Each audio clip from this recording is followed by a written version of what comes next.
William was publicly praised by the East Anglian Air Ambulance, EAA, for which the Duke of Cambridge worked between 2015 and 2017.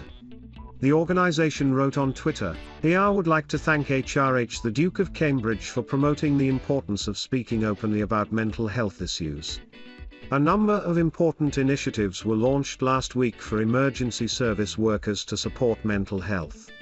The organisation also shared a statement on Sunday, in which they highlighted resources the ER provides to its staff and how the organisation continues to work with the Duke. It read, "ER continues to provide all of our staff with a range of support, customizable to their particular needs, to deal with the unique challenges faced by emergency service workers. Initiatives such as those announced by His Royal Highness and commitments made within our charity help to bring the vital and varied support needed to all staff as they carry out the roles of the emergency services. Discussing mental health and the impact it has on our lives gives strength to others." After the organisation noted it had attended the Royal Foundation TMS Mental Health Symposium hosted by the Duke of Cambridge, the statement read, "Thank you for your continued support of all emergency workers, Your Royal Highness." William launched the Blue Light Together initiative in late November, an agreement across all emergency services to follow a set of standards for supporting the mental well-being of frontline workers.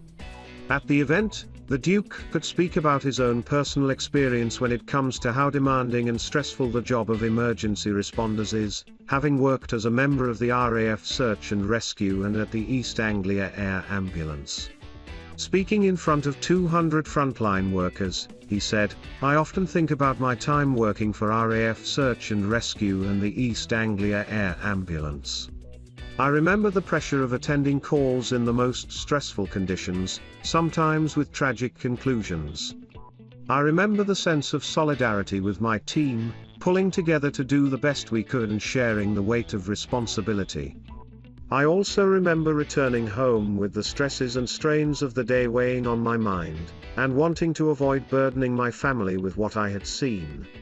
William also opened up about working as a helicopter pilot in a Special Time to Walk episode, an audio walking experience released today on Apple Fitness Plus and Apple Music One. While walking from Sandringham House to Anmer Hall, the Duke recalled attending the scene of an incident which involved a boy just a few years older than his firstborn Prince George. While he had not realized it in the immediate aftermath of the incident, the Duke noticed with the passing of time the stressful experience had remained with him. William said during the Apple Music broadcast, "I went home that night pretty upset but not noticeably.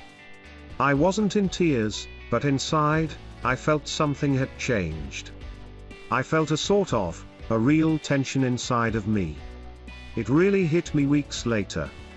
It was like someone had put a key in a lock and opened it without me giving permission to do that. I felt like the whole world was dying. It's an extraordinary feeling. You just feel everyone's in pain, everyone's suffering. And that's not me. I've never felt that before." William said he could shake off the trauma thanks to the support provided by his workplace and colleagues.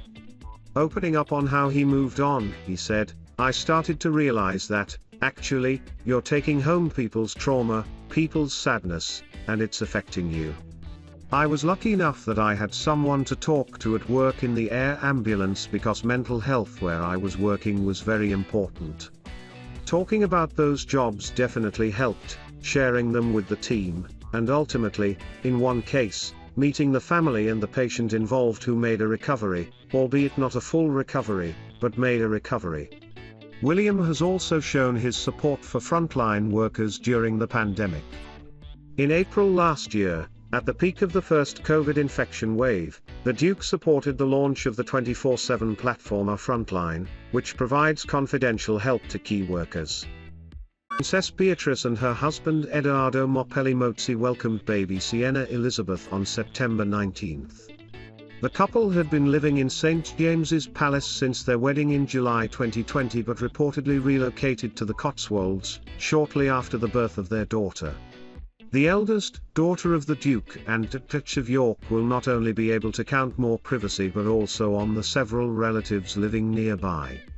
According to Vanity Fair Italy, Beatrice and Eduardo settled on a $3 million property boasting a pool and tennis courts, as well as more privacy for their young daughters and Edo's young son Wolfie. In addition to the entrepreneur's parents living in the Cotswolds, the young couple can also count on the support of Princess Anne, who's based in Gatcombe Park in Gloucestershire. The Princess Royal's children, Zara Tyndall and Peter Phillips, also live on the property with their families.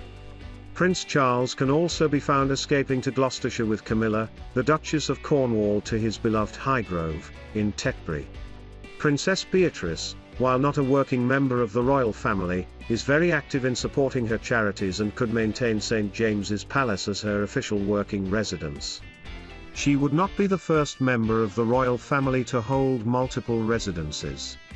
Princess Anne also has her work office at St. James's Palace, although she spends the majority of her time in Gloucestershire. Prince Charles has his own official residence at Clarence House in London and will likely make Buckingham Palace his office once he succeeds the Queen. Prince William and Kate, the Duchess of Cambridge, normally work from apartment 1A at Kensington Palace but are known to escape to their country pile in Norfolk, Anmer Hall, with their children. Beatrice previously shared her home with her younger sister Princess Eugenie, who moved to Prince Harry's home at Frogmore Cottage in Windsor following the birth of her son August Philip Hawke in February 2021. Princess Alexandra, a fraternal cousin to the Queen, also has a grace and favour apartment at St. James's Palace. St. James's Palace remains the official residence of the British monarch despite Queen Victoria moving the majority of her court to Buckingham Palace in 1837. The Queen's official royal court is still officially known as the Court of St. James's, and all foreign ambassadors and diplomats are accredited by the court rather than the British government. Sophie Raworth has been announced as the interim presenter of BBC One TMS flagship Sunday morning programme, known to viewers as The Andrew Marr Show. The BBC said Ms. Raworth, 53, would present the programme, temporarily titled Sunday Morning, from January 9th.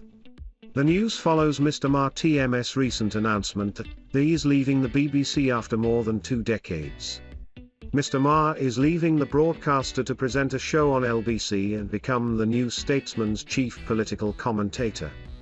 When announcing his departure, Mr. Marr said, "I think British politics and public life are going to go through an even more turbulent decade, and as ITMV said, I am keen to get my own voice back." Ms. Raworth has worked for the BBC since 1992, presenting the news at 6. She also headed a documentary in 2015, which focused on the reigns of Queen Elizabeth II and Queen Victoria titled The Longest Reign. But Amy Burns reviewed the programme for The Independent, and hit out at the BBC, and Ms. Raworth for a lack of criticism of the two queens. Ms. Burns wrote, "Elizabeth, Sophie excitedly told us, had the common touch from day one. Why? Because she was raised by normal Scottish nannies. Of course, who wasn't? And Victoria, who following her husband's death in 1861 barely set foot out in public, was always working tirelessly behind the scenes, we were assured.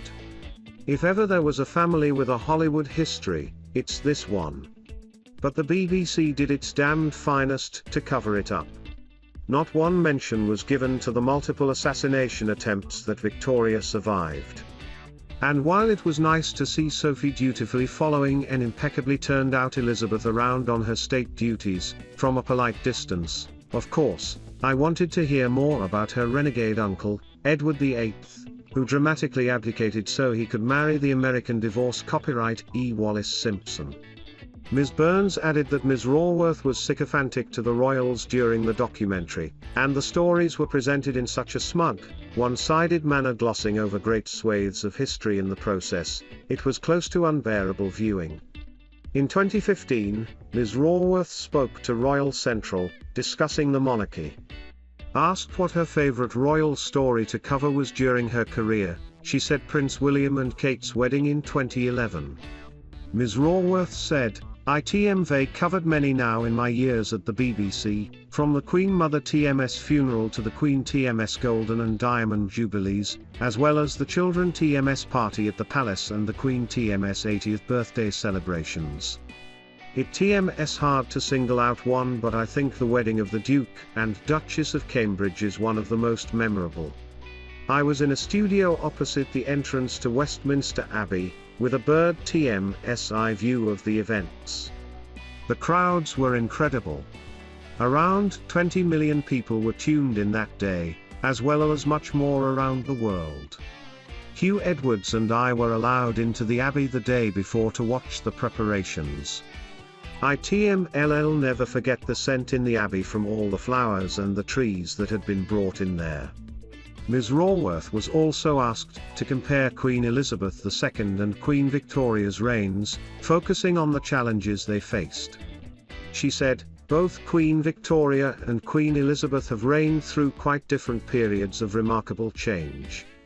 For Victoria, it was the age of empire and the Industrial Revolution; for Elizabeth, an age of mass communication, technology with far greater freedom for people and greater tolerances in society.